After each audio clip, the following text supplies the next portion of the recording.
மத அடிப்படையில் இடஒதுக்கீடு வழங்கும் காங்கிரசின் முயற்சி நிறைவேறாது என பிரதமர் மோடி தெரிவித்துள்ளார்.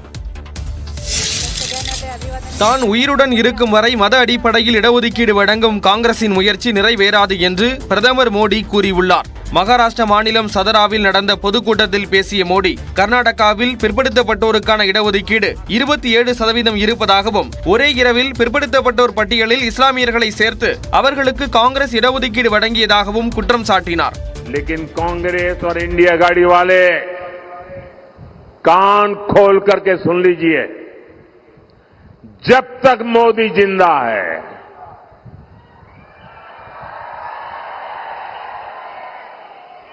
जब तक जनता जनार्दन का मुझ पर आशीर्वाद है,